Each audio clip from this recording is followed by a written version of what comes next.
เหี้ยแม่งแดกหมดแล้วมั้งเนี่ยแม่งแดกปลาหมดเดี๋ยวมันก็มาแดกกูแล้วมั้งเนี่ยพ่อจ๋าแม่จ๋า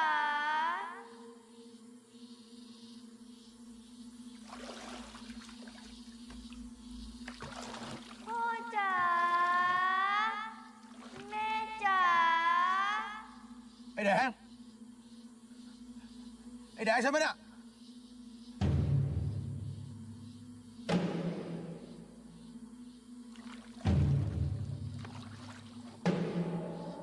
พ่อจ๋าแม่จ๋าไอ้แดง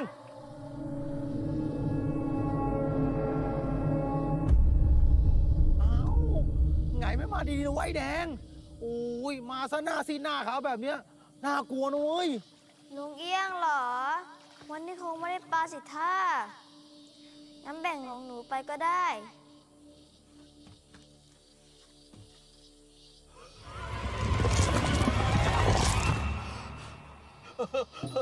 ขอบใจว่ะ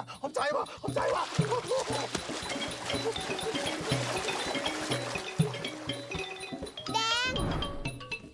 ยินทำอะไรอยู่ มาเล่นกันเร็วไปเล่นกัน มึงจะตีเล่นทำไมวะเนี่ยนกกูตกใจไม่กินอะไรเลยให้มากินเลยลูกนะจะขยับหนีพ่อทำไมล่ะโอ้ไอ้นี่ไม่กินก็อาบน้ำมึงเอาใจยากจริงๆพี่กำนันนี่มีใครเอาน้ำเอาท่าเอาข้าวเอาปลาไปให้แดงมันบ้างหรือเปล่าเนี่ยโอ้ยแกไม่ต้องไปห่วงมันหรอกถึงเราไม่เอาไปให้มันกินเนี่ยเดี๋ยวชาวบ้านชาวช่องแถวนี้เขาก็เอาไปให้มันกินเองแหละกำนันอะไรวะไอ้เอี้ยงมีอะไรเอี้ยงไอ้แดงอะมือมันอะยาวอุ้ยขนลุกปวดขี้เนี่ยมันรีบไปขี้ก่อนเลยไปไม่ใช่มือไอ้แดงอะมันยาวมือยาวแล้วทำไมแล้วมันเอาของมาให้มึงหรือเปล่ามึงจะไปกลัวมันทำไมฮะมึงยังไม่ชินอีกเหรอมันก็แค่มาหยอกมึงเล่นควันอ่อนไปได้แล้วมันเคยหักแข้งหักขาหักหำมึงหรือเปล่าเปล่าก็นั่นแหละสิแล้วมึงจะไปกลัวมันทำไมโอ้แต่เที่ยวนี้นะมันน่ากลัวดิกูว่านะหน้ามึงตอนนี้น่ากลัวกว่าไอ้แดงอีกโธ่ถ้าไม่มีอะไรทำก็ลงจากบ้านกูไปเลยนะกูจะเตรียมของนี่มึงไปที่วัดอะไปช่วยเขาขนทรายเข้าวัดอะไปใส่กูซะละโอ้ยงั้นลากันมาเลยนะเอ้ยไม่ต้องไหว้หรอกไหว้กูทุกวันจะศักดิ์สิทธิ์อยู่แล้วเนี่ยนี่มึงพูดเองนะเฮ้ยไปไว้กำนันเว้ยไอ้นี่ก็สนิทเกินไปนี่ไอ้เวนเล่นด้วยแล้วก็เป็นกันเองเนี่ยมึงมองอะไรอะทำงานไปสิโอ้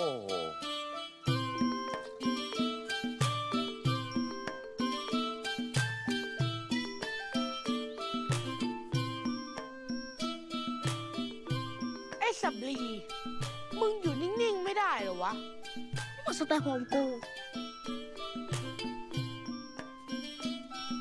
ทุกคนรอด้วยตาอินวันนี้แกไม่รอดแน่พวกเรารวมกันดิ้น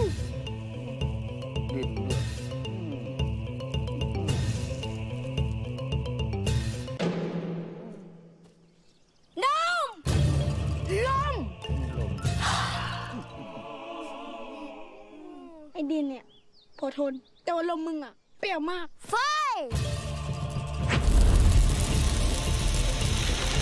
ไม่เย้พวกเราลุยลิกลับบ้านได้แล้วลูกจ้าแม่แดงพรุ่งนี้มาเล่นด้วยกันใหม่นะกูกลับด้วยดีกว่าไอ้เฮงเราก็ได้ไปด้วยไอ้แดงกูกลับกันนะกลับแล้วนะแดงนะแดงบ๊ายบายลุงอินโยลุงอินจ๊ะเชียงรายไปทางไหนนึกทะลึ่งแล้วเพื่อนพ่อมึงไอ้แดงเดี๋ยวกู2 คนนะเล่นกัน2 คนก็ได้ไม่เป็นไรลุงอินแดงเล่นคนเดียวก็ได้ไปไหนก็ไปปะได้กูไปวัดอยากกินเหล้าที่วัดดีกว่าไป ไอ้คนที่มันถามไอ้เชียงรายไปไหนแล้วไอ้เด็กเหี้ยเดี๋ยว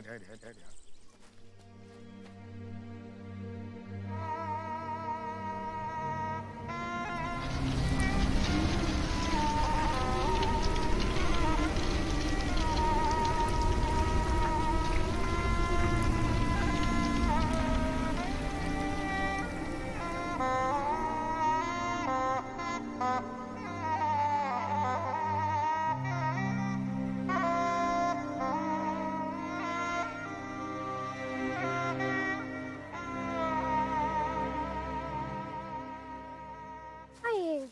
ว่า ตอนที่เล่นเมื่อกี้มึงเห็นไฟในมือไอ้แดงหรือเปล่าวะ ฝ่าและตามึงอะแดด20,000มั่ง เออ กูน่าจะตาลายว่ะ แต่ทำไมกูเห็นคนเดียววะ จะไปรู้กับมึงเหรอ แปลก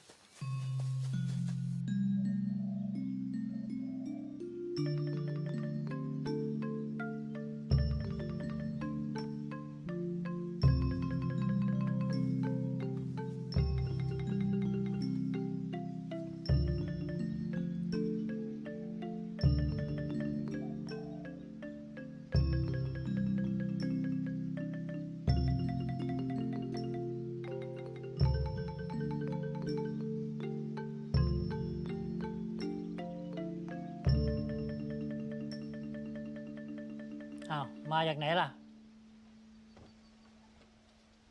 ผมมาจากทุ่งบางกะปินู่นเลยครับ ด้วยชื่อเสียงวัดมหาบุตรดีนักกับผมเลยจะมาขอศึกษาธรรมแล้วก็จำอยู่วัดนี้ครับ อ้าว แล้ววัดเก่าท่านจำไม่ได้หรือ เดี๋ยวพอมาอยู่วัดนี้เดี๋ยวก็ลืมอีก ไม่ใช่โยม ฉันหมายถึงว่า ฉันจะมาศึกษาธรรมะ แล้วก็มาจำพรรษาอยู่วัดนี้ อ๋อ อ้าว ตั้งใจศึกษาธรรมะนะ ดวงตาจะได้เห็นธรรม เขาได้เป็นพวกตอนบวชไม่คิดก่อนว่าจะไปอยู่วัดไหน แล้วบวชแล้วก็เดินหาวัด ไอ้ยิน ไปเมาที่อื่นไป ที่อื่นก็เมามาแล้วกะจะมาเมาที่นี่เอาหลวงพ่อมาไล่โอ้ตายมันพระจรจัด จรจัดมันใช้กับหมานะโยม ใช่ใครได้มาเนี่ย โยม ไปดูเขาหน่อยไหม ไม่ต้องมาดูกู เมาก็หมดสภาพอย่างนี้แหละ ว่างๆเลยขี้ใส่บาตรไหมเดี๋ยวก่อน นี่เดี๋ยวก็ต้องไปเช็ดให้อีก โอ้ยประจำเลย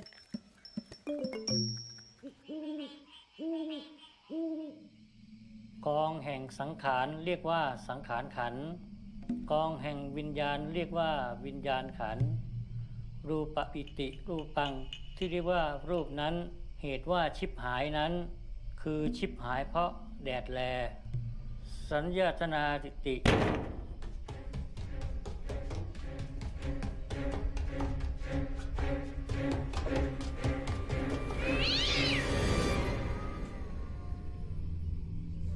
กองแห่งสังขารเรียกว่าสังขารขันธ์รูปิติติรูปีที่เรียกว่ารูปนั้น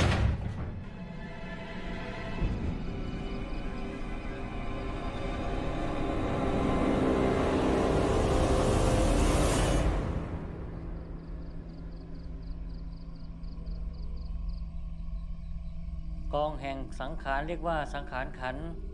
กองแห่งวิญญาณเรียกว่าวิญญาณขันธ์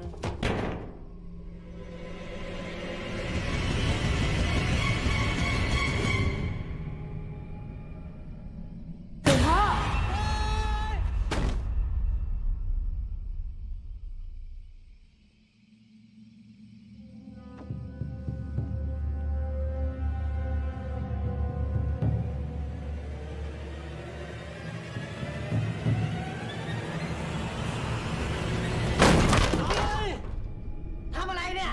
โอ้โห คนจะหลับจะนอน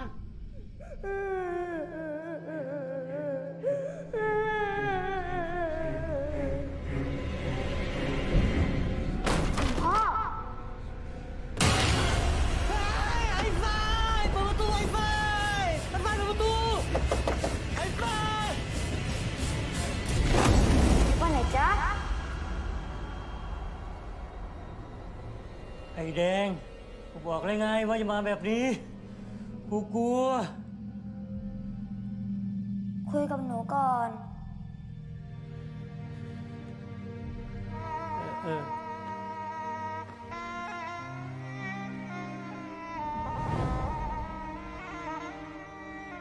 คิดถึงพ่อแม่เองอยู่แล้วล่ะสิ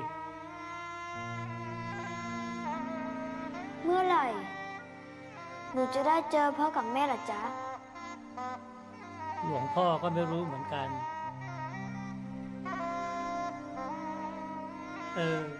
มีพระใหม่มาจำวัดอยู่ที่นี่ แวะไปทักทายหน่อย จะได้แบ่งเบาภาระกูบ้าง ได้จ้ะ หลวงพ่อ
ข้ารู้ว่าเป็นเอง ข้าไม่กลัวหรอก ออกมาเถอะ ว้า ไม่สนุกเลย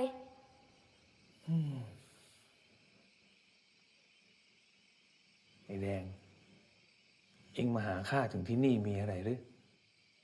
หลวงพี่ช่วยหนูได้ไหมจ๊ะ ตั้งแต่เกิดมา หนูไม่เคยเจอพ่อแม่เลยจ้ะ ได้ หลวงพี่รับปากแล้วนะจ๊ะ เดี๋ยวข้าจะหาวิธีตามหาพ่อแม่แดงให้แล้วกันนะ ขอบคุณจ้ะ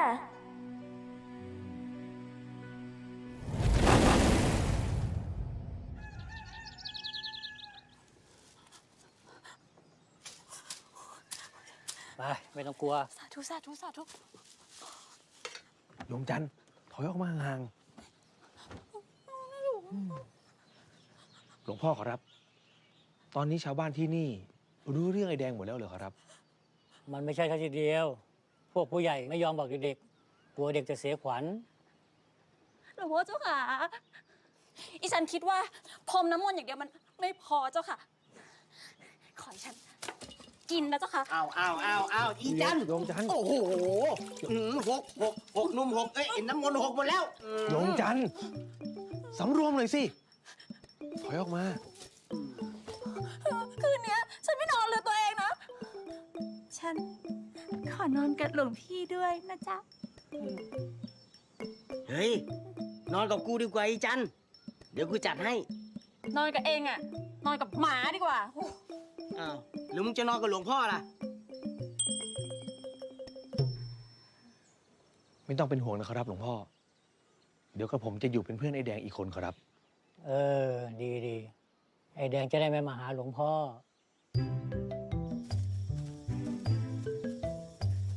ไอ้แดงเอ้ย วันนี้กูเอาไก่ต้มเกลือมาให้มึง กินเลยนะนี่ของเมียกู มะพร้าวน้ำหอมจากเมืองมีน ขอบใจจ้ะ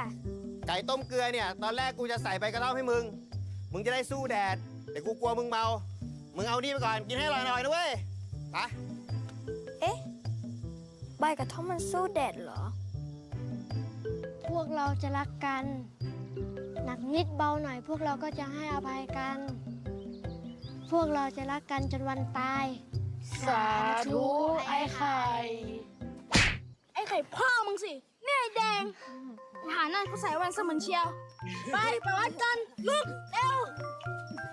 แดงมาแล้ว ตามน้ำให้กูหน่อยก็ไม่ได้อีกเวนสมองเบลอแล้วกูย้ายฝั่งแล้วมั้งสมอง เอิงเออเอิงเออเธอเอิงเงอละเธอเอิงเงยอ้าวเฮ้ยทำไมเงียบกันหมดวะอะไรเป็นลูกคู่ให้ด้วยเฮ้เอ้าเฮ้เฮ้อย่างนี้มันจะได้ไม่เงียบเหงาเอิงเออเอิงเออเธอเอิงเงอละเธอเอิงเงยเฮ้เอ้าเฮ้เฮ้ทุกท่านมาทำบุญขอเชิญทุกท่านมาทำบุญขอเชิญทุกคุณทุกใครเอาเฮ้พุทธังเอาสตังค์ใส่ตู้ธรรมังเอาสตังค์ใส่ตู้พอพระไม่อยู่และตู้หายเอาเฮ้มีเงินเยอะเฮ้ยอะไรวะ เพลงอะไรวะโคตรเชยเลย โอ้โหเชยเฮ้ยนี่ทำไมปากบานเป็นข้าวเกรี๊ยวว่าวเลยมึงไม่พ่อแม่ไม่มีเวลาสั่งสอน เอ้า เฮ้ย สอนเว้ย แต่มันไม่จำ พ่อครับ อะไรลูก ผมขอไปเล่นกับมาลิกับแดงก่อนได้ไหมครับ จะไปเล่นใช่ไหมลูก ใช่ครับ ระวังหัวแตก ทำไมครับพ่อ ที่นี่มันล่มลื่น โอ้ ไม่ได้ไป พ่อครับ อะไร พ่ออย่าถ้าพ่อจำไม่ได้พ่อไม่ต้องพูดนะครับ ผมอายเขาแทนครับ เสียเวลาแล้ว มึงพูดเลยว่ากูไม่รู้เรื่องเลยเนี่ย ต่อกันเอาเฮ้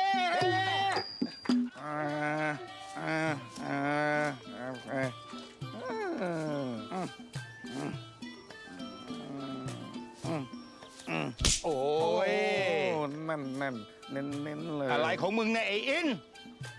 อะไรวะ มึงขึ้นมานั่งทำไมข้างบนเนี่ย ไม่ ฮะ รู้มีใครนั่งกลัวนั่ง ก็นี่มันที่หลวงพ่อเขาเมาแล้วเลอะเทอะอย่าแล้วมึงลงไป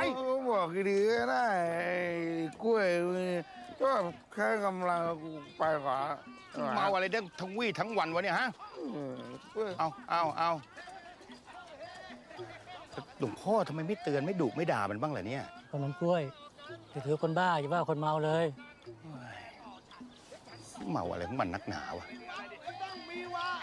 มีวัดก็ต้องมีว่ามีวัดก็ต้องมีว่า หลวงพ่อ รู้สึกว่าปีนี้คนจะเยอะกว่าปีที่แล้วนะครับ โยม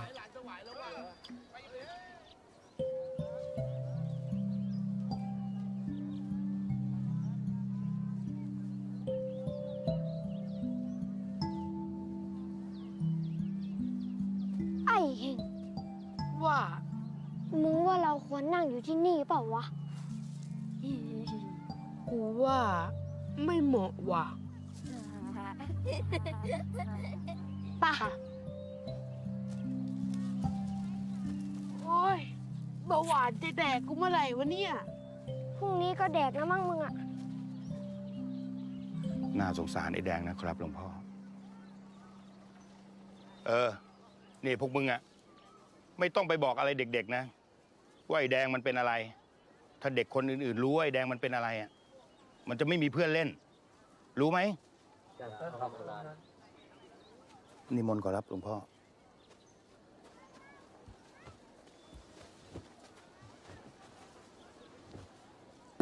อ้าว กลับกันหมดแล้วหรือ หลวงพ่อ ตรงนี้ครับโอ้ยหมู่บ้านนี้เนาะครู สุขีสุขขัง สุขคารัง สุขคารู หลวงพ่อ บทสวดอะไรเนี่ยหลวงพ่อ ไม่เคยได้ยินเลย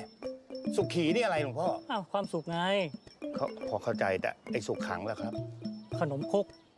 สุกในเบ้าไง โอ้สุขคารังล่ะ มะม่วง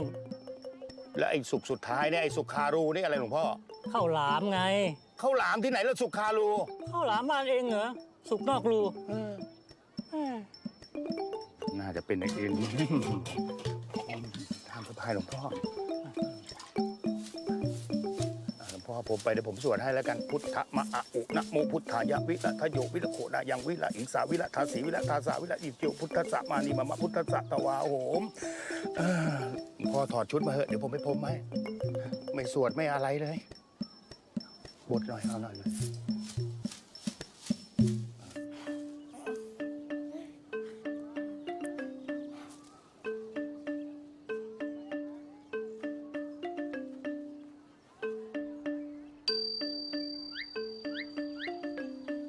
เรื่องแล้วมึงไอ้สี โย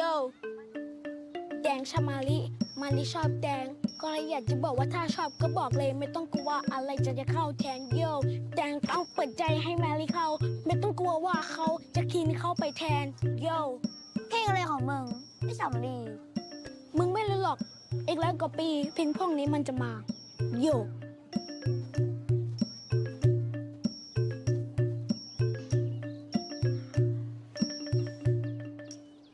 ข้าไอ้ไม้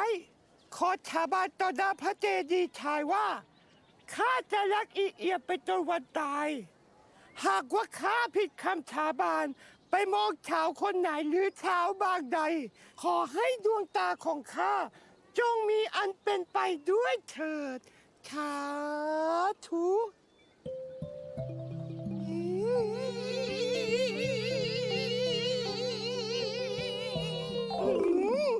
ธงชัยพระเจดีย์ชายจะเน่านะมั้งกูว่าเนี่ยจืดเลยจืดถึงสมองเลยเนี่ย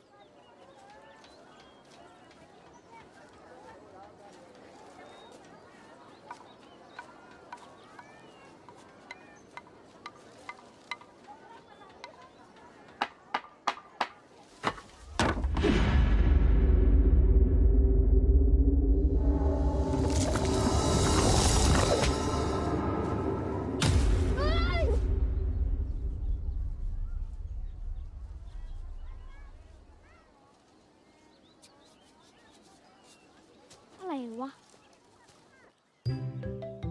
แดงช่วยมารีดึงอันนี้หน่อย ได้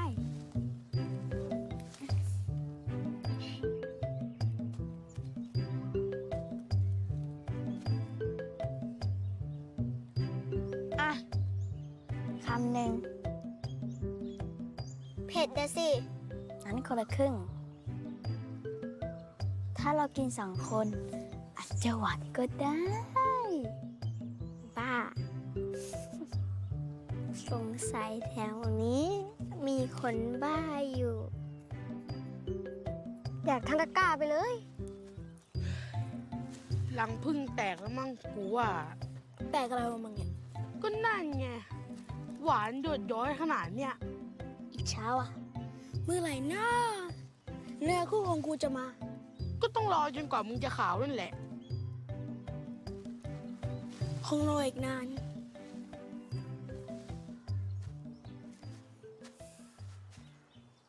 มะลิ ถ้าแดงไม่ใช่คน เรายังเป็นเพื่อนกันอยู่ไหม ถ้าแดงไม่ใช่คน แล้วแดงจะเป็นอะไรอ่ะ หรือว่าแดงเป็น มนุษย์ต่างดาว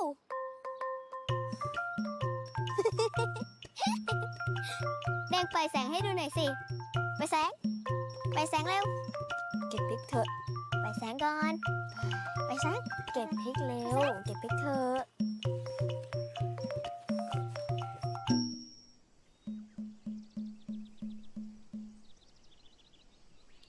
กูว่าไอ้แดงมันแปลกๆว่ะ ที่งานวัด กูเห็นมันยื่นมือยาวได้ด้วย ไร้สาระ มึงอะใครมันจะยืดมือยาวได้วะ เออ พอเถอะมึงอ่ะ ปลาเผามาแล้ว รอสำลีก่อนนะ มึงเอาปลาเผามาจากไหนวะ มีคนเอามาเส้น เอ้ย ไม่ใช่ ลุงกำนันเอามาให้ มาชันเวลาว่ะ พวกเรา กิน ล้างมือก่อนมึงอะมือมึงอะดำชิบหายเลย ส่วนไหนในตัวกูขาววะมีเวนพูดไม่คิดโบกแม่งเลย มา กิน ทุกคนเดี๋ยว วันนี้อะพาเผา วันหน้าเรากูจะบอกพ่อกู ให้ย่างหมูย่างมาให้กิน แล้วมึงจะเอาหมูมาจากไหน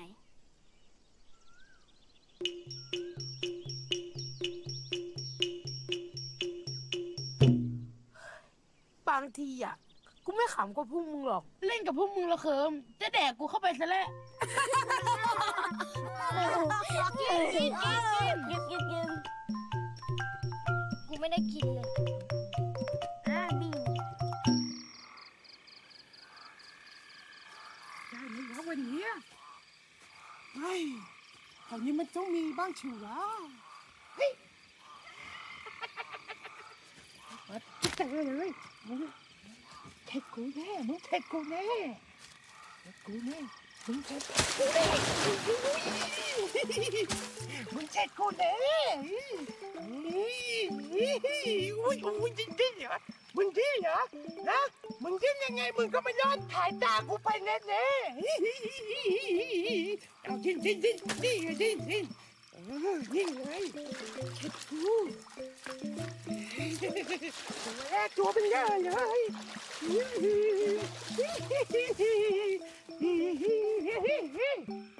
ดูอีกแล้วเช็ดกูวันนี้เห็นจริงๆเห็นจริงเช็ดกูนี่ถ้ากูตาไม่ดีนะมึงไม่จะเจอกูหรอกมีอีกไหมวะวันนี้เฮงจริงเลยเฮ้ยคุ้นนะเนี่ยโอ้ยนี่มันปาร์ตี้นี่หว่ามันไปทางไหนวะโอ้เห็นแล้วของโปรดเลยปาร์ตี้เนี่ยดูนิ่งๆดูเฉยๆนะเดี๋ยวจะเอาไปทำแกงโอ้โหเต็มกำเลยเช็ดกูแน่ของโปรดเลยปาร์ตี้เฮ้ยอะไรวะ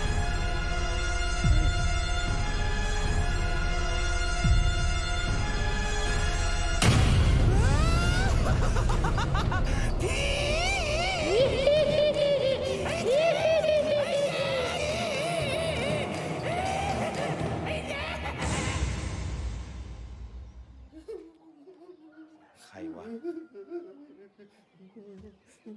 ใครอะพี่กำนัน ดูก่อน เอ็งรออยู่นี่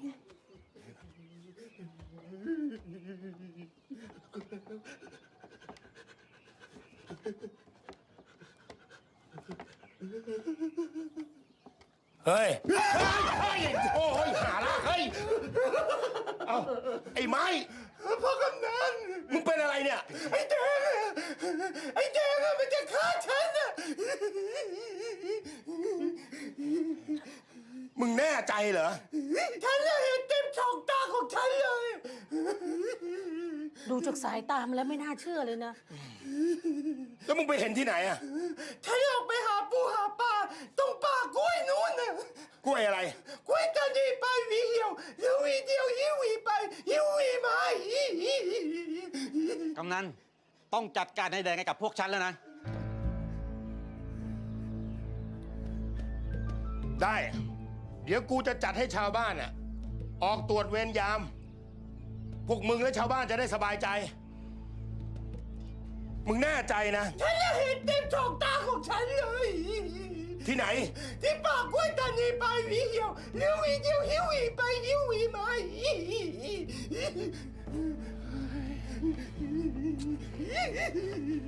ไม่ต้องกลัวพระอยู่นี่ เอ้ยไม่ต้องกลัวหรอกผีแม่มึงสิซะจะกลัวเฮียอะไรนักหนาเนี่ยพระก็อยู่ตรงหน้ามึงเนี่ย กูผีไอ้แดง จะใช่ไอ้แดงเหรอวะ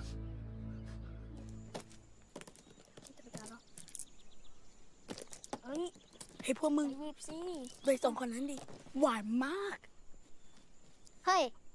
พวกมึง มาเล่นด้วยกันดิ พวกมึงเล่นกันเลย แล้วพวกกูรอไปงานแต่งงานทีเดียวเลย ใช่ ถ้าพวกกูไป พวกกูจะเป็นส่วนเกิน โย่ เฮ้ยพวกมึง อะไร เฮ้ยมันคืออะไรวะ เอาแล้วมึงจะพูดทำไมวะ อันเนี้ยพระพ่อกูขโมยมา เฮ้ย ถ้าไอแดงมันเป็นผีแล้วเอาพระเนี่ยไปห้อยคอมัน มันจะต้องปวดแสบปวดร้อนแน่เลยว่ะ จริงเหรอ เออ ตามกูมา ไปเลย ไอแดง อะไร มึงอยู่บ้านคนเดียว แ แต่กูจะพาองค์เนี่ยไปคุ้มครองมึงแล้วกัน ขอบใจนะ ทำไมไอแดงมันไม่ปวดแสบปวดร้อนเลยวะ กูว่าสร้อยพับพ่อมึงอะคือผ้าเก๋ เฮ้ยสีกูคิดว่ากูปกป้องตัวเองได้ว่ะสำลีมาอะไรวะ มึงเอาไปใส่เถอะ ช่วงนี้มึงมองๆค้ำๆมึงพูดว่าดำก็ได้นะ มองๆค้ำๆมันคลุมเครือ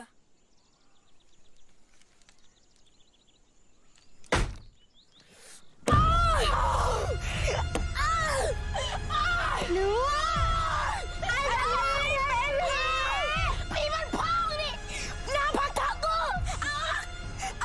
มึงอยู่นิ่งๆดิมันเจ็บเว้ยไอ้สู้ข้ามึงไอ้สัตว์มึงไปใครพามึงแล้วแม่งกูสวยเลย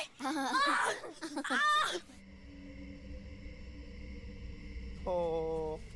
ชีวิตกูไม่น่ามารู้จักคนอย่างมึงเลยพากูมาเสียตลอดเลยเนี่ย มึงจะบ่นทำไมวะ วันหน้าแล้วกูก็พามาเอาคืนแล้ว มึงยังกล้าพูดอีกเหรอวันหน้าจะมาอีกอ่ะ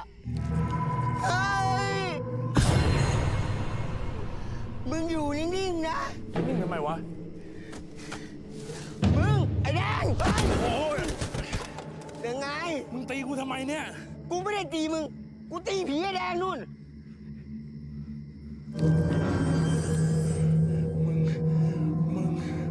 มึงอยู่นิ่งๆนะ โอ้ยไอ้ควายอยู่ตีกูหาพ่อมึงเหรอ กูไม่ได้ตีมึง กูตีแดง แดงพ่อมึงเนี่ยหัวกู นี่ เต็ม ไอ้ ๆ แดง เอ้ย ไอ้แดงเหรอ เอาดิ มึงตีกูทำไมเนี่ย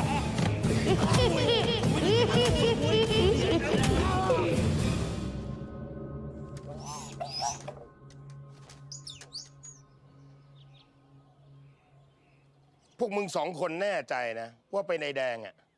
แน่ใจสิพ่อกำนัน แต่พ่อกำนันน่ะ ไม่ต้องเป็นห่วงนะ ฉันสองคนน่ะ สั่งสอนมันไปแล้ว ไอ้แดงมันคงเข็ดไปอีกนาน แต่กูดูจากสภาพพวกมึงสองคนน่ะน่าจะเป็นไอ้แดงมากกว่านะที่สั่งสอนมึง มึงสองคนนี่ซีซัวหรือเปล่า เดี๋ยวกูเอาส้มตีนยัดปากเลย ใจเย็นแม่มึง นี่แดงไม่เคยทำร้ายใครนะพ่อกำนัน พวกมึงสองคนน่ะรวมหัวปกป้องผีไอ้แดงอยู่ละสิ เฮ้ย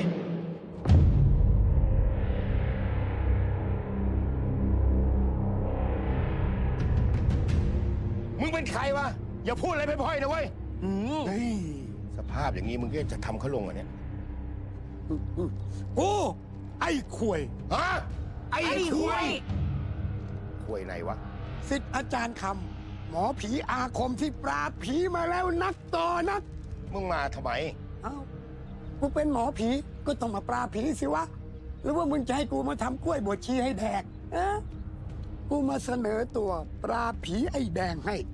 โดยไม่คิดค่าจ้าง ไม่คิดค่าจ้างด้วยเหรอ ค่าจ้างนะมันเรื่องเล็ก แล้วถ้าไม่ได้ เรื่องใหญ่ นี่กูว่ามึงกลับไปซะเถอะ ที่เนี่ยไม่มีผีมึงปราบหรอก ถ้าพวกมึงคิดเห็นเช่นนั้น กูก็จะไม่ฝืน แต่มึงจงจำไว้ว่าสักวันหนึ่งมึงต้องคิดถึงกู ไอ้ควยรับ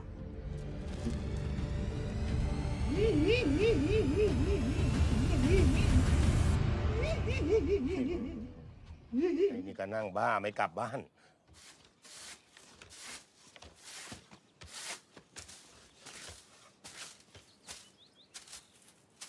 มึงไปเล่นที่อื่นได้ไหมกูจะทำงาน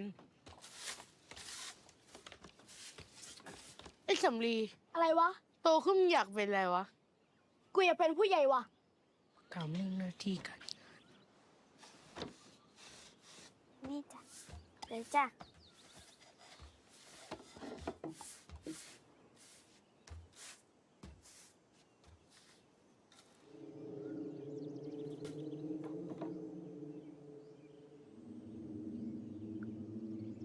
หน้าตากูก็หล่อเหมือนกันนะเนี่ยเสร็จกูแน่ไอ้แจก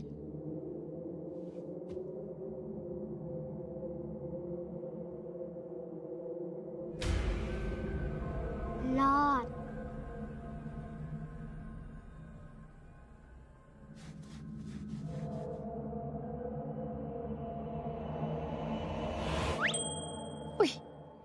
เวรเลย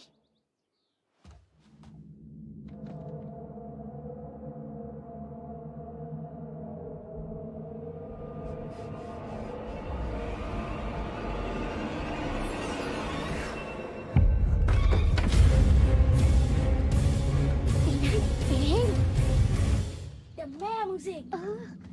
กูยิ่งลุกย่าอยู่มึงจะเรียกกูอีกเนาะ ไอแดงมันไม่มีเงาในกระจก เอาแล้ว เอาแล้วครั้งที่แล้วพระเต็งกูยังไม่หายเนี่ย ฝาดอีกแล้วหน้าตามึงอะตอนนั้นก็บอกว่ามีไฟอยู่ที่มือมัน มึงเป็นอะไรกับมันนักหนาวะ จริงๆนะเว้ย ไม่เชื่อมึงลองดู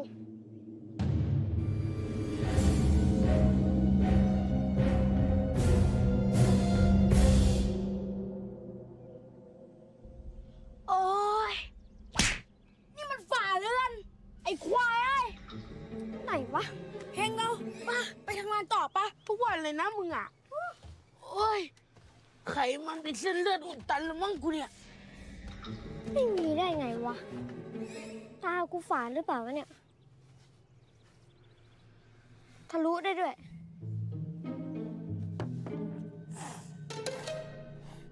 ถกแม่งเลยเดม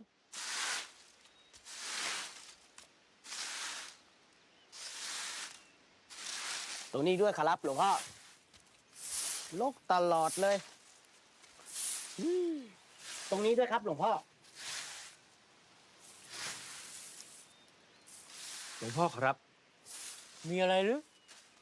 กระผมมีเรื่องสงสัยครับหลวงพ่อ ศพนางนาคก็เผาไปแล้ว แล้วทำไมศพไอ้แดงถึงยังไม่เผาครับหลวงพ่อ เด็กตายท้องกลม เขาไม่พอก็หรอก โบราณก็ถือ แล้วตอนนี้ศพไอ้แดงอยู่ไหนครับหลวงพ่อ หลวงพ่อก็ไม่รู้ สมเด็จท่านย้ายไปฝังไว้ที่อื่นหัวคนบ้าๆบอๆมันจะไปทำคุณใสย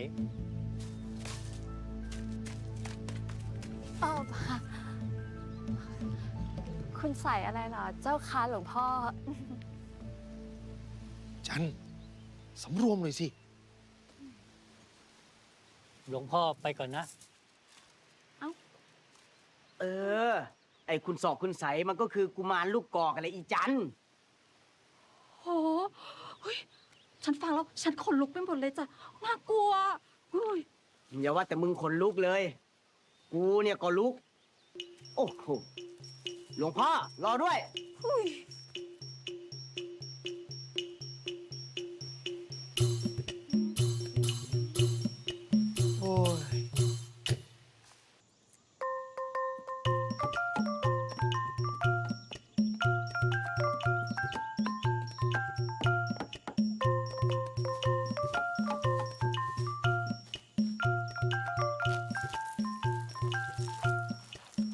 ไอ้สำลีวิชามึงว่ะมันเริ่มเบดเทิม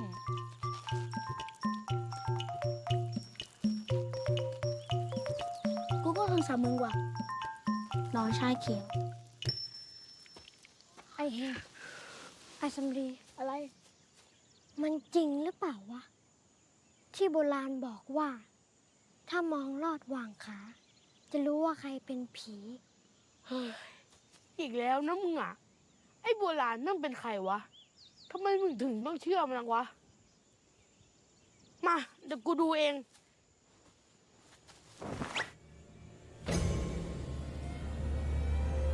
เฮ้ย มึงเห็นใช่ไหม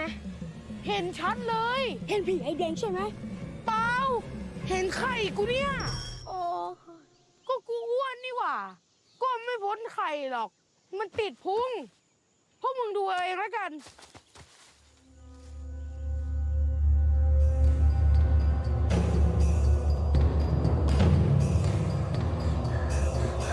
มึงเห็นเหมือนกูใช่ไหม กูเห็นเต็มสองตาเลย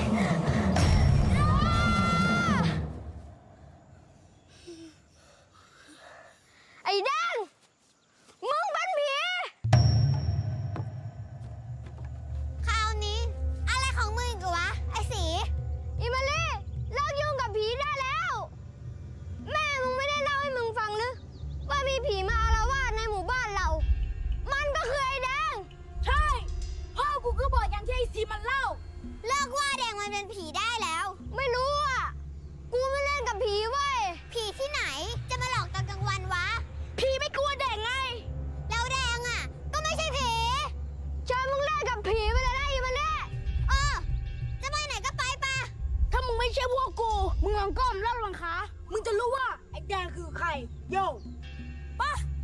มึงจะอยู่กับพ่อมึงเหรอ ไอ้เฮงยืนหาพ่อมึงเหรอ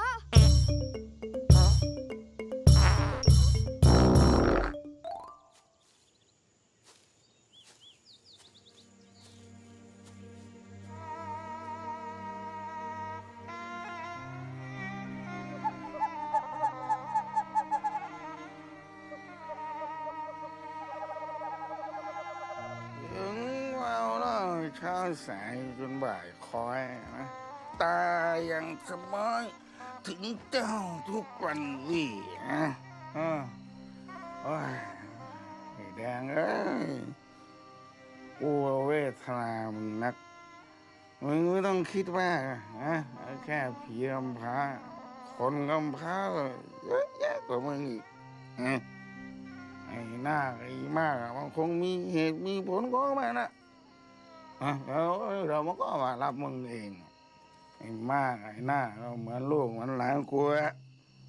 ตอนมันตายนะกูไอ้คนมันตายสางเงินกับไอ้อ่ำกับไอ้โปร่งแล้วก็ไอ้ทุยเด็กอื่นเขาก็คลอดกันดีๆมึงก็ไม่คลอดดีฮะเขาเอาหัวออกมึงก็ไปออกทางด้านขวางอะแม่มึงก็หายใจไม่ทันตาย ลุงอิน อืม แดงอยากอยู่คนเดียว จะไปไหนก็ไปไป อ้าวเอ้ยบอกกูทีแรกก่อนนั่งลงให้กูพูดคนเดียวผีไล่นะไปดีกว่าไปกินที่อื่นแบบว่าสักวาหน้าหนาวสาวขาแตกนะมันไม่แปลกอะไรหรอกไอ้หน้าหมาสำรวจสำนวนกูนะแม่งยกให้กู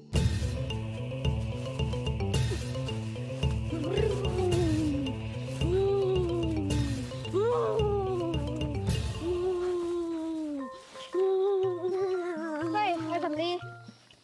นอกจากมึงจะขี่ม้าแล้ว มึงยังกินม้าด้วยเหรอวะ มันเป็นลักษณะของกู เฮ้ยพวกเรา ใครแพ้ให้เพื่อนขี่หลังกลับบ้านนะเว้ย โอ้ยก็ไม่ต้องแข่งแล้วมึงสองคนมาขี่หลังกูเลย อย่าเพิ่งท้อ พวกเรายังไม่แข่งกันเลย พร้อมยัง พร้อมแล้ว 1 2โอ้ยไอ้แดง มึงยังไม่รู้ตัวอีกใช่ไหม พวกเราอยู่คนละภพอยู่คนละโลก มึงนี่หน้าด้านจริงๆเลยว่ะไปพวกเราไปวัดกันลมณ์เสีย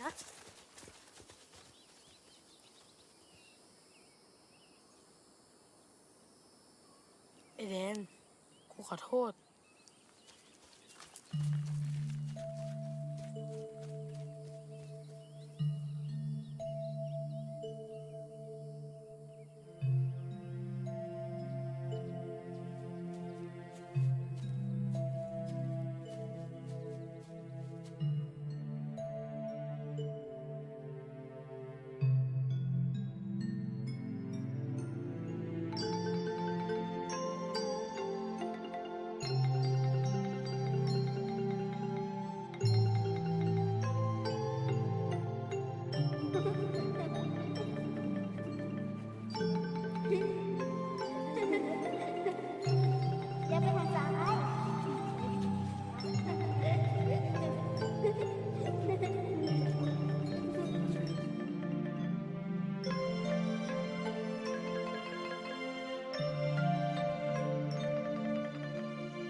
มีอะไรหรือแดง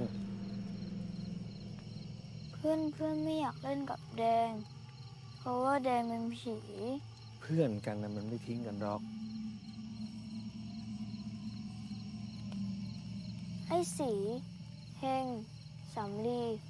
ไม่เท่าไหร่หรอกจ้ะ แต่แดงไม่อยากให้มะลิรู้ แดงเหลือแค่มะลิคนเดียวจ้ะ สักวันหนึ่ง ทุกคนจะเข้าใจแดง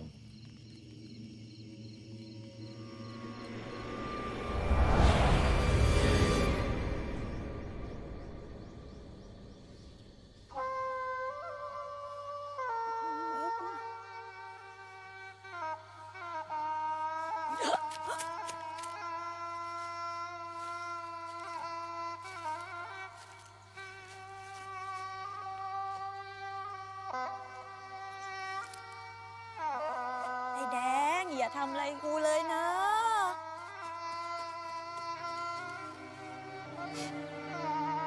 ไอ้ผัวชิบหาย วิ่งซะเร็วเลยรอกูด้วย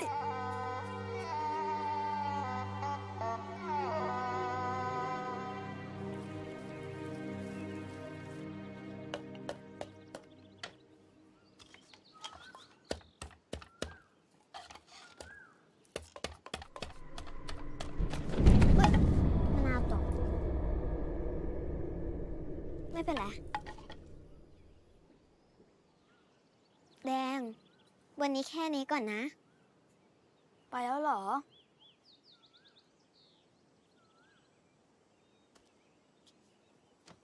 แดง มาริสัญญา พรุ่งนี้มาริจะมาหาแดงมาเล่นด้วยกันใหม่นะ ได้ สัญญานะ สัญญา งั้นเดี๋ยวแดงเก็บตรงนี้เอง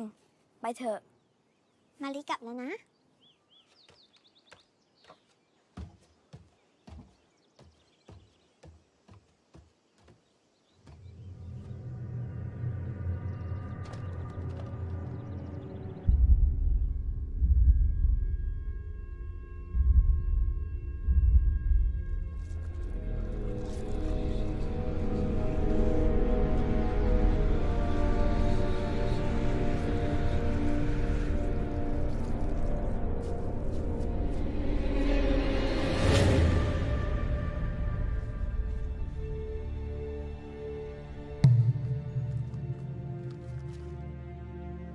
ถ้ามึงไม่ใช่พวกกู มึงลองก้มแล้วลองขา มึงจะรู้ว่าไอ้แดงคือใคร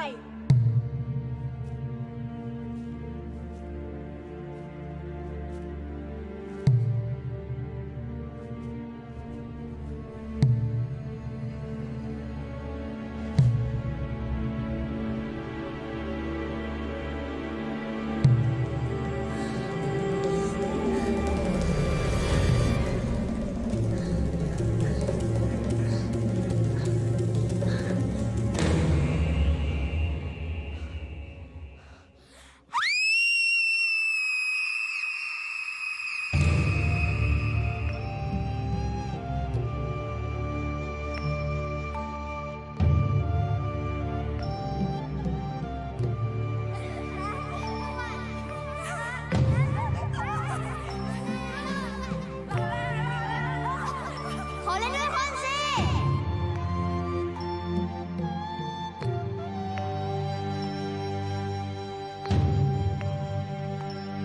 เธอชื่ออะไร ชื่อแดง เราชื่อมะลิ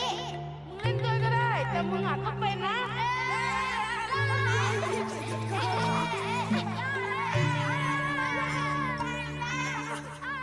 ส่วนนี่ชื่อสำลี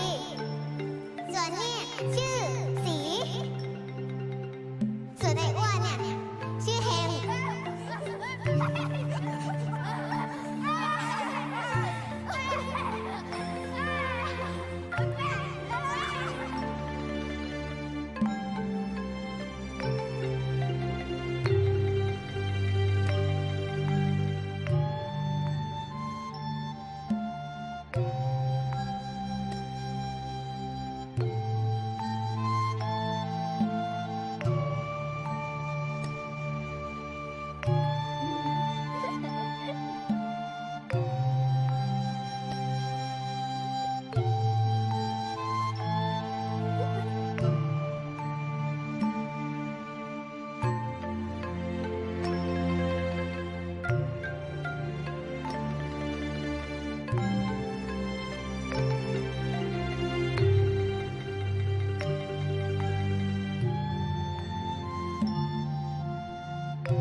อยากมีความรัก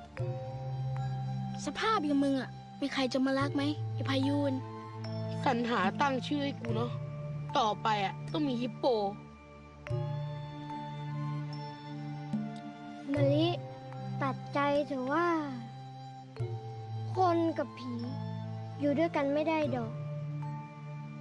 โอ้ยหักกันบ่ได้ดอก โอ้โอ้โอ้โอ้โอ้แม่มึงดิ มึงดูบรรยากาศด้วย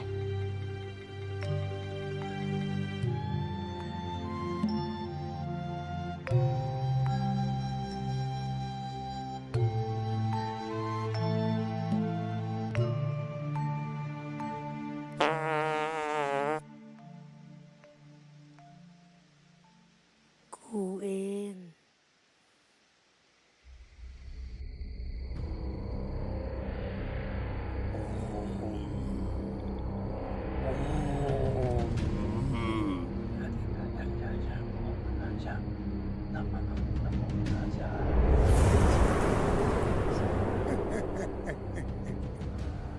คืนนี้มึงต้องออกไปอาละวาดอีก คราวเนี้ยจัดให้หนัก เฮ้ย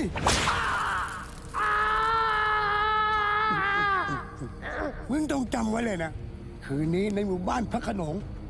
มึงต้องทำให้มีคนตาย ไป ต่อจากนี้ไป ผมจะไม่มีใครหรอกที่จะไม่รู้จักกู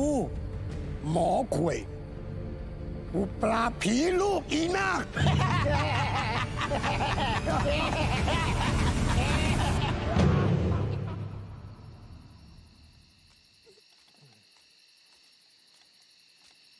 อ้าว แดง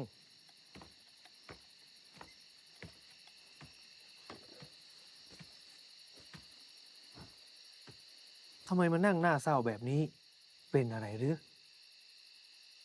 ช่วยพาแดงไปหาพ่อกับแม่หน่อยได้ไหมจ๊ะ มีเรื่องอะไรหรือ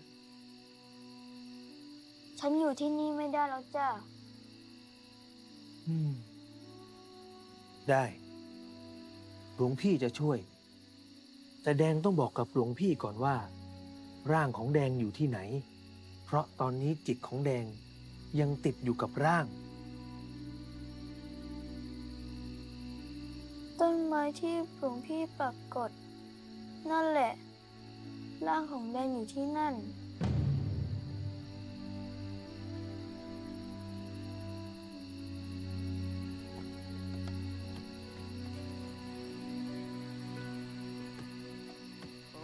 เดินไม่ไหวแล้วนอนกับลากผมง่วงแล้วมั้งกูว่า อ้าวตาอิน ใครต่อยแม่ง เอ้ย พระโทนเอง พระโซนอ่ะมันไม่หลับไม่นอนดึกๆแล้ว แกนี่เมาหามลุ่งหามค่ำเลยนะ ใครมาหามลูกหามข้าวหนักเลยพูดไปเรื่องแบบมูสาเนี่ยภาพเพื่อ ฉันหมายความว่าเมาตั้งแต่เช้ายันเย็นน่ะ อันนี้ใช่อันนี้ถูกอันนี้ถูก อันนี้พูดถูกภาพพูดถูกใครเมาอ่ะ เรื่อง กูตีอยู่ทางโน้น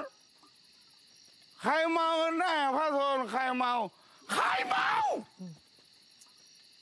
ตาอินนะตาอินรอให้กูสึกก่อนเถอะมึง โอ้ยไปนะไปอ้าวไอ้แดงนี่ว่ะไอ้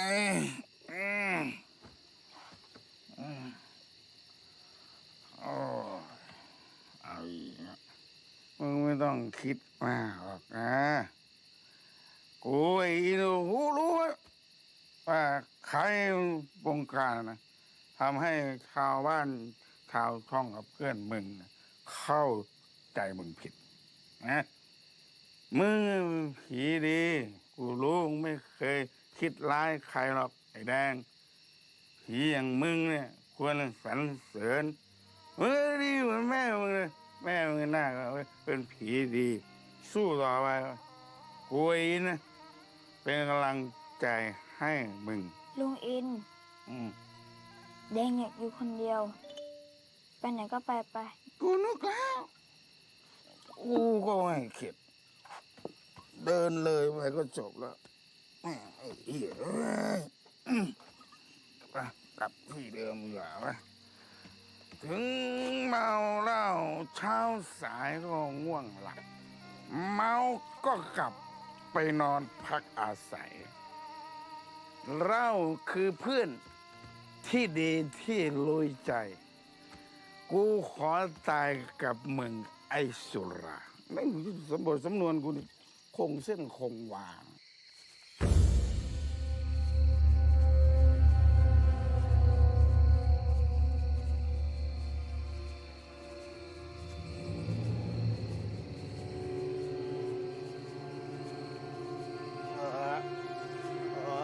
เมาจริงเมาชิบหายจะมีความสุขวะ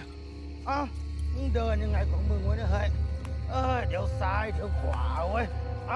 มึงเดินถอยมาทำไมแล้วไม่เดินไปข้างหน้าแล้วกูงงไปหมดแล้วเนี่ย โอ้โหดูว่าตัดขาแม่งทิ้งเลยปวดเจียวชิบหายเลย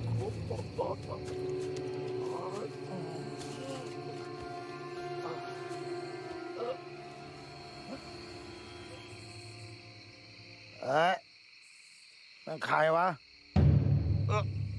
ไอ้แดงใช่ไหมน่ะไอ้เหี้ยไอ้สัตว์โอ้โหไม่ได้เว้ยมึงเป็นใคร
หยุดเดี๋ยวนี้นะไอ้แดง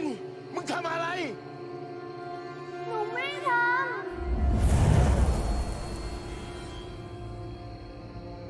ลงไปดูสิ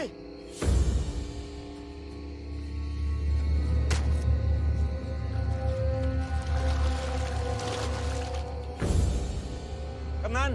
ไอ้เอี้ยงมันตายแล้ว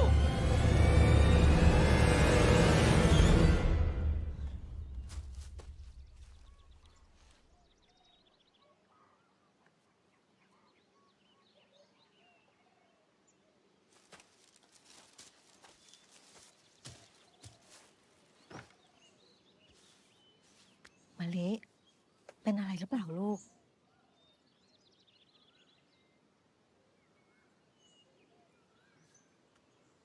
ได้ยินข่าวเรื่องไอ้แดงแล้วใช่ไหมลูก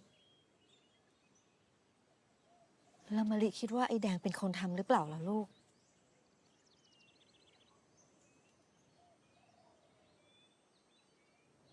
ำฉันจะทำยังไงดีจ๊ะแม่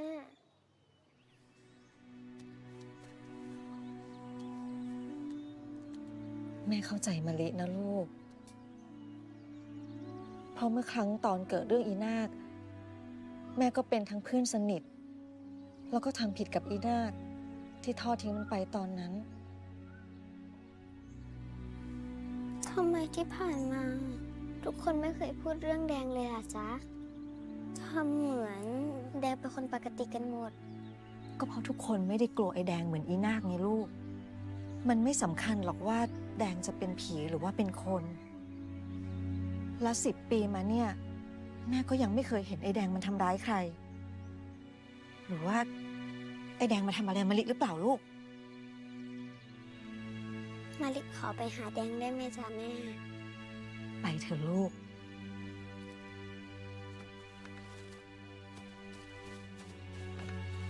ไม่ต้องกลัวไอ้แดงมันนะลูก เฮ้ย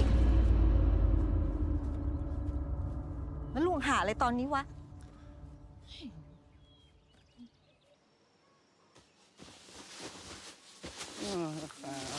อ้าว เฮ้ยก็ห่อทำไมย่างอะไรกับแก้มเลย เอาเป็นพวกมือเสียของนะ โอ้ยจะเข้าไปแดกศพหรือไง โอ้ย ไม่รู้เวลาเลย มึงจะกินอะไรนักหนาเนี่ยฮะ ไม่ให้กูเก่งเลย ดูงานเขามั่งโธ่เอ้า อย่างนี้มันไม่ไหวนะพ่อกำนัน ไอ้แดงมันก็ร้ายเหมือนอีนาคแม่มันนั่นแหละ มึงสองคนหุบปากไปเลยนะ ยายหวีจะเข้าข้างไอ้แดงมันทำไมเนี่ย หยุดได้ไหมเนี่ย มึงจะเถียงอะไรกันนักหนาฮะ หัวกูแด หยุ ง ดพูดได้แล้ว หัวกูแดง ไหนแดง ไหนอื้อหือมึงนี่เดินเพ่นพ่านไปหมด จะไปไหนก็ไปเลยไป ครับ เมาทั้งวัน นี่ ยังไงกำนันก็ต้องจัดการให้พวกฉันนะ เพราะว่าฉันน่ะกลัวฮิ กูจัดการเอง มึงมาทำไมไอ้ควย มาหาเครียดแดกมั้งงามไส้ ถามผัวมึงดูนวลว่าให้คนไปตามกูมาทำไม อะไร นี่มันอะไร ไม่ต้องพูดแล้ว ไหนเรื่องมันก็มาถึงขนาดนี้แล้ว ก็ต้องให้มันถูกต้องตามประเพณีไป หมอ ฉันขออะไรหมออย่างได้ไหม อะไร อย่าทำลายวิญญาณในแดงมัน ให้ภาษาญี่ปุ่น กูรับปาก แล้วนี่จะเริ่มได้เมื่อไหร่ หรือว่ารอพระอาทิตย์ตกก่อน กูเริ่มไปแล้ว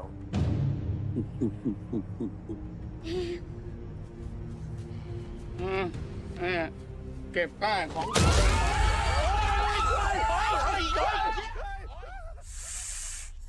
งูใครหายหรือเปล่า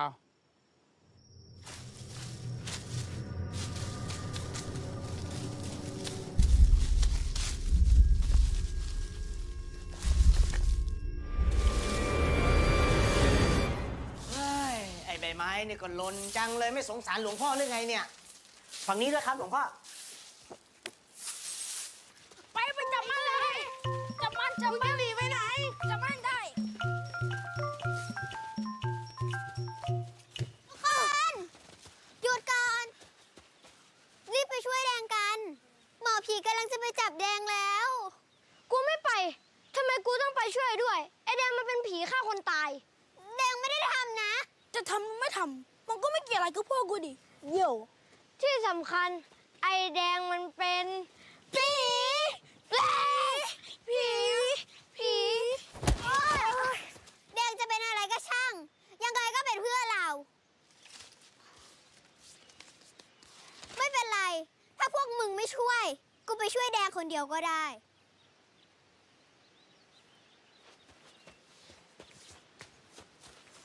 มะลิ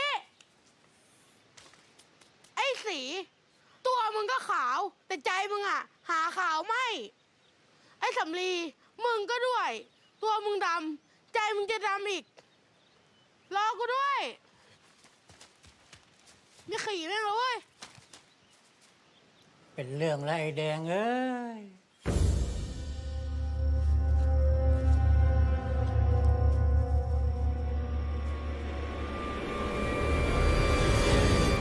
หลวงพ่อ ถ้าจะเดินเร็วขนาดนี้นะ ผมว่าวิ่งเอาเลยดีกว่าไหมหลวงพ่อ เงียบไปเลยมึง มันมาเมียสั่งไอ้เป็ด โอ้ย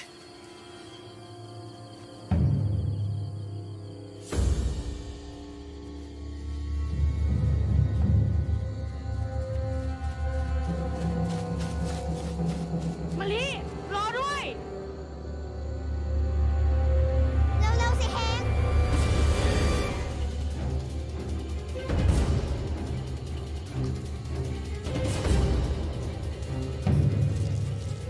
ถึงแล้วกำนัน อ้าวอาจารย์ขวย ที่ตกลงกันไว้อะก็จะไปจับวิญญาณในแดงที่บ้านไม่ใช่เหรอ แล้วพามาทำไมที่นี่อ่ะ ก็ใช่ ที่นี่แหละ ที่กูจะทำพิธี อย่าทำอะไรแดงมันเลย อย่ามายุ่งดีกว่าหลวงพ่อ นี่ไม่ใช่กิจของสงฆ์นิมนต์กลับไปเถอะ เอ้าหลวงพ่อ ช่วยไอ้แดงมันก่อนสิ ใช่ ที่นี่มันเขตของวัด หลวงพ่อต้องลงมายุ่ง หน้าตาพวกมึงก็เป็นอย่างนี้จิตใจมึงเลวกว่าหน้าตาอีก อ้าวหลวงพ่อ ถึงพวกข้าจะหน้าตาแบบนี้ พวกข้าก็ไม่เคยไปเดิน ขอข้าวชาวบ้านกินทุกเช้าเหมือนหลวงพ่อนะครับ มึงพูดอย่างนั้นได้ยังไงอะข้าก็ใส่บาตรให้หลวงพ่อทุกวันอะพูดอย่างนี้เท่ากับเองดูถูกชาวบ้านนะเว้ย ไปเกี่ยวกูคุยกับหลวงพ่อเว้ย หลวงพ่อครับ แต่ว่าครั้งเนี้ยไอ้แดงถึงขั้นฆ่าคนตาย ยังไงก็ต้องจับมันมาลงโทษนะครับ ๆ เอ็งเห็นกับตาหรือยังว่าไอ้แดงมันฆ่าคนหึไอ้คุย ไอ้ขวยอยู่นู่นครับ โอ้ไม่น่าเดินเข้ามาเลย พ่อกำนัน ฉันก็ไม่เคยเห็นว่าไอ้แดงมันจะไปฆ่าใครเลยนะ อย่าลงโทษไอ้แดงเลย มันจะยุ่งกันไปใหญ่ หรือว่าจะให้ข้าเนี่ยทำลายวิญญาณไอ้แดงตอนนี้เลยก็ได้นะ เบ้าหน้าอย่างมึงเนี่ยเหรอ จะมีปัญญา มีแต่ไอ้แดงน่ะมันจะหักคอมึงอะสิ ใครวะดูอะไร อุ้ยเฮ้ยเอ้ยลุงอิน แม่งมาไหมชูไม่เฉียงเลย ตกใจตาเขหมดแล้วเนี่ย ดูอะไรไอ้ไม้ เอ้าก็นู่นไงนู่นพวกเราทำอะไรกัน อยากจะรู้ก็ไปดูเองสิวะ แล้วกูไปดูเองกูผักแล้วกัน ได้เลย ทำอะไรกัน นี่ระวังนะเว้ยมึงดูให้เต็มสองตา ของได้หรือยังวะ เฮ้ย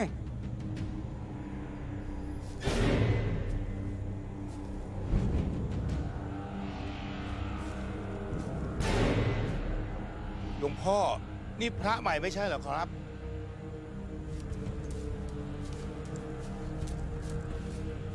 พระมึงพระใหม่อะไรกัน พวกมึงดูกันไม่ออกเองโง่ไง โง่เง่าเต่าตะภาพแย่ตุ๊กแกตุ่น เต่าตุนก็พอแล้ว กูแถมไป3 ตัว เฮ้ย ได้มาหรือเปล่าวะ นี่ครับจานร่างไอ้แดง ไอ้ใจหมา ไอ้หยาบช้า ไอ้สามัญไอ้จานสังกะสี นี่อะไรเนี่ย อยู่ใกล้ไม้บ้านจนจะติดมันอยู่แล้วเนี่ยฮะ แดง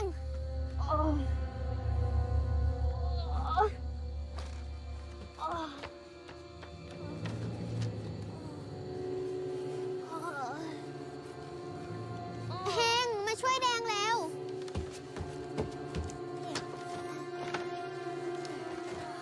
แดง ขอบใจนะมะลิ ก็เราเป็นเพื่อนกันนี่ แดงไปโดนอะไรมา ไม่รู้ เฮง เราต้องหาคนมาช่วยแดง เราจะไปหาที่ไหนกัน ไม่รู้ แต่กูรู้ ไอ้สี ไอ้สำลีงั้นเดี๋ยวขึ้นหลังกู โอ้ย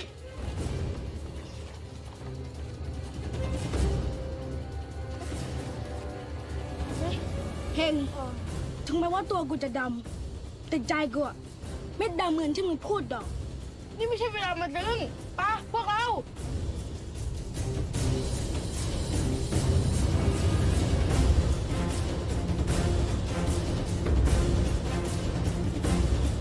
อย่านะเว้ย มึงทำอะไรไอ้ควย นะมาจากอึกกะมาจากมึงนะมาจา ไอ้ ก สีมึงเบลร่างแดงมา อดทนไว้นะแดง ไม่เป็นไรนะ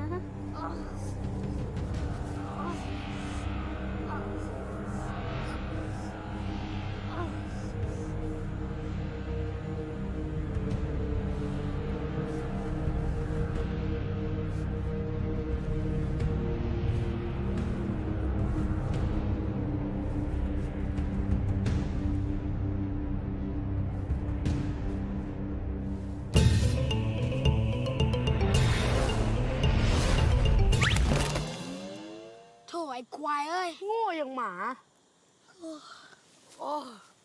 ตอนนั่งเนี่ยไม่เป็นไรหรอกแต่ตอนลุกเนี่ยลำบากชิบหาย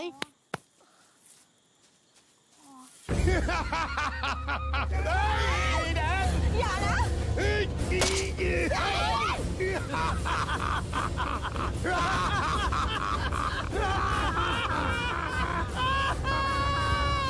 มือผมขอรับจาน ทีหลังโดนก็ร้องเลยสิหัวเราะหาพ่อมึงอะกูก็นึกว่าเสร็จสิ้นไปแล้ว เฮ้ย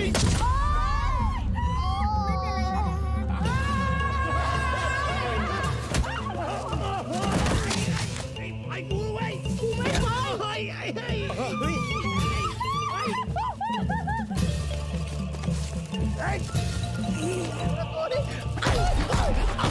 ทำเพื่อนกูชิบหายกูเนี่ยไอ้ชั่วจับกูทำไม ไปไหน กูเลยว่ากู ใส่เฮ้ยยังไงยังไงโอ้ยโอ้ย สำลีมาลี มาลีหนีไปเลยมาลีหนีไป ไปวิ่งไปวิ่งไป ไอ้สีรอกูด้วย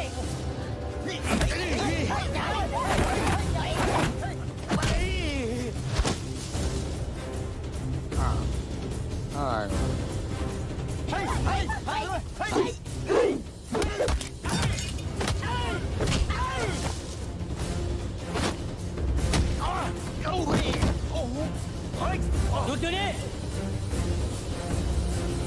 อ้าวหลวงพ่ออยากจะมีเรื่องด้วยเหรอ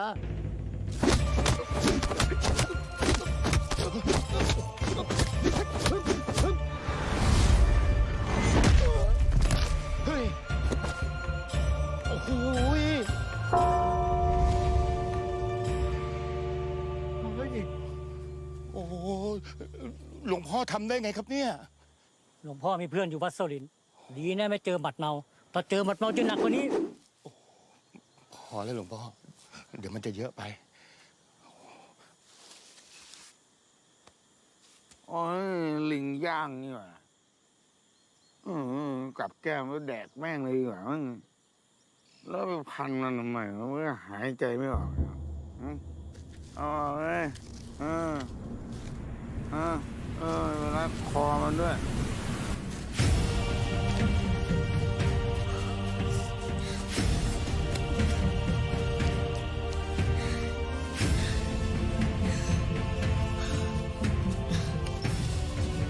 สำลี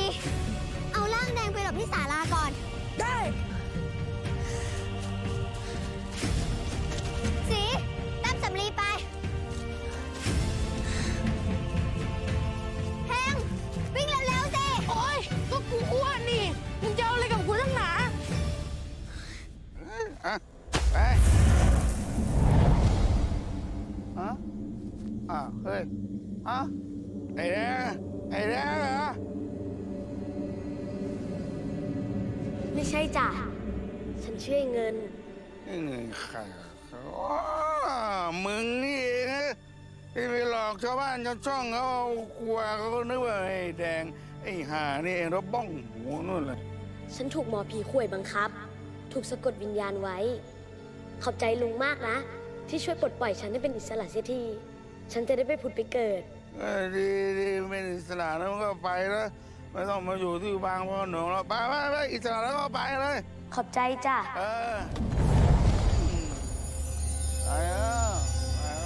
ไป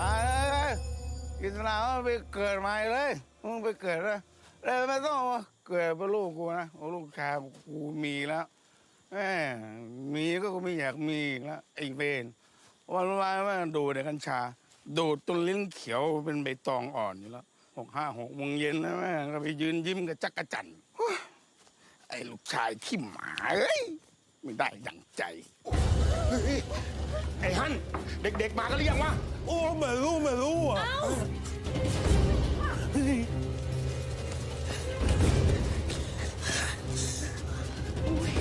ถ้าวิ่งหลบหนี3 วันนะ หุ่นกูดีแน่ ไอ้สำลี กูว่าเอาสายสิญจนออกจากร่างไอ้แดงดีกว่า ได้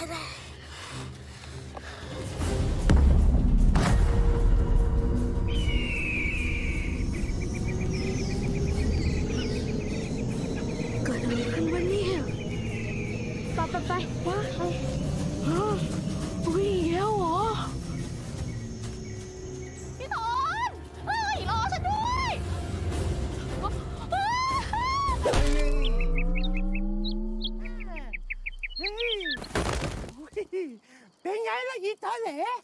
นี่เป็นคนบ้างพระโขนงแท้ๆยังไปร่วมมือกับไอ้พวกเลวนั่นได้ชมน้ำหน้า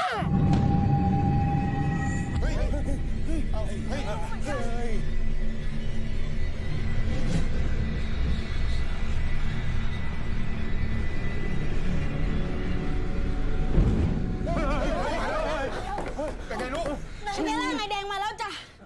เฮ้ยส่งร่างไอ้แดงมาถ้าไม่อย่างนั้นเนี่ยนางนี่ตาย ไอ้ข่วยพวกมึงนี่มันเลวจริง ๆ เลยนะ ปล่อยเด็กมาเดี๋ยวนี้ ถ้ามึงอยากได้เด็กคนนี้ มึงก็ส่งร่างไอ้แดงมา มันก็จบแล้ว ใช่ ไอ้ทนไอ้ทน ล่วงเป็นมะม่วงเลย มึงเจอกับกู ไม่ต้องถึงกูแล้วมึงเจอหลวงพ่อนู่นหลวงพ่อเคลียร์ พอแล้วมั้งหลวงพ่อ คนเดียวเลยนะ แค่มวยจีน พวกมึงทั้งหมู่บ้าน เตรียมตัวราบคาบ ไม่ทำอะไรมึงเรียกไอ้เงินเยอะ ใช่ ไอ้เงินกูปล่อยมาไปแล้ว ปล่อยไปแล้ว จ้ะ ถ้าอย่างนั้น พวกมึงเจอก๊อกสอง มีก๊อกสองอีก ระวังตัวลูก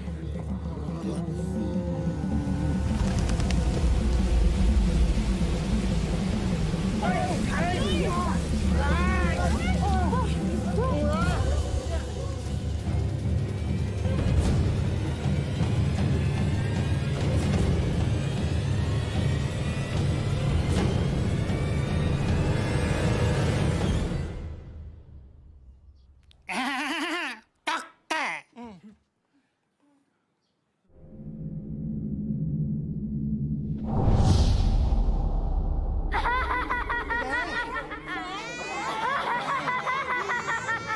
แดงอยู่ไหนลูก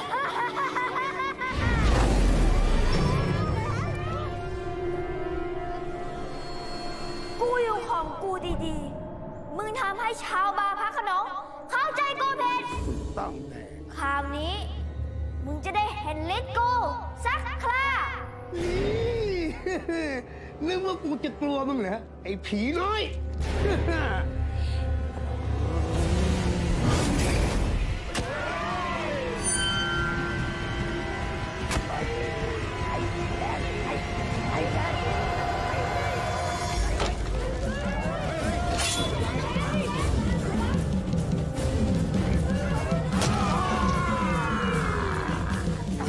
ไอ้แดงมึง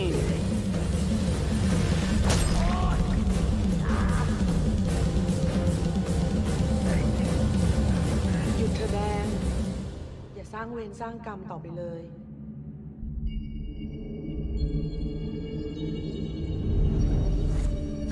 ใครอ่ะ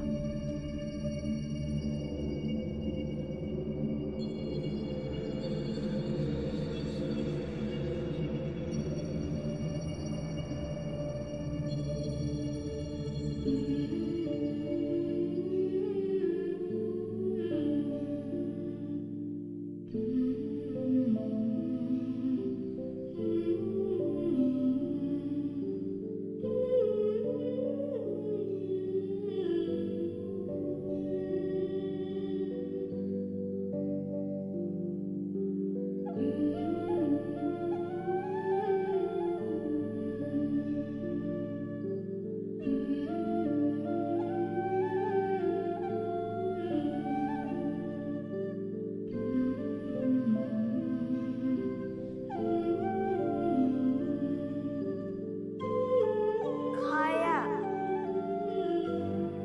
นางนาคแม่ของเองแหละไอ้แดง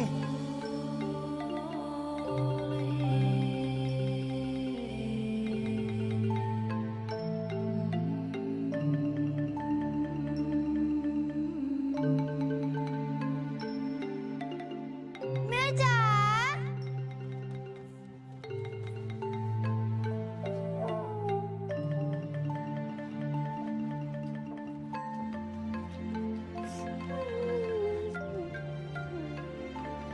ให้ขอโทษ เด็กคิดถึงแม่เหลือเกิน แม่ก็คิดถึงเองนะ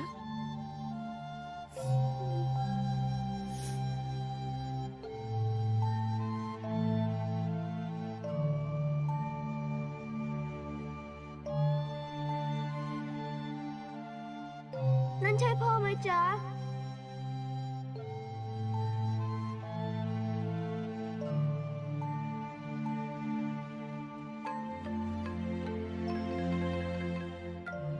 ไอ้เฮงพ่อกูหายไปไหนวะกูจะไปรู้พ่อมึงเหรอ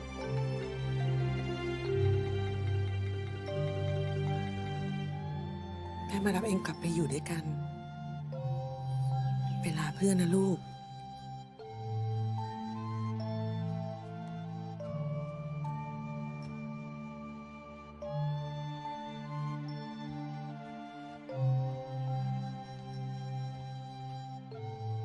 กูรักมึงนะ ไอ้สำลี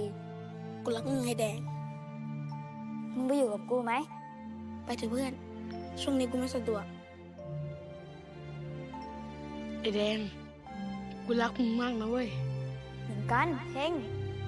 ถ้าวันไหนว่างๆ กูจะตามมึงไป เมื่อไหร่อ่ะ 90 กว่าปีอ่ะ กูไม่โกดมึงหรอก ไอ้สี ที่มึงสงสัยกู กูขอโทษ แต่กูรักมึงที่สุดเลยนะเว้ย มาลิ ถ้าชาติหน้ามีจริง ยังอยากเป็นเพื่อนกับแดงไหม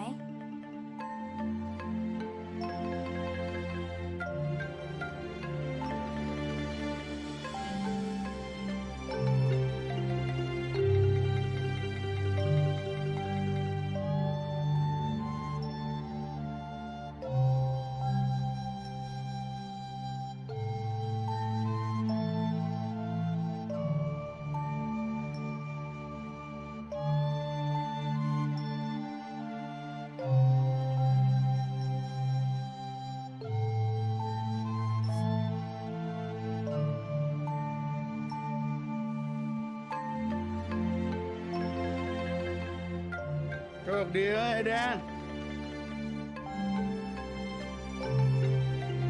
ไปก่อนนะ มาลิ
แดง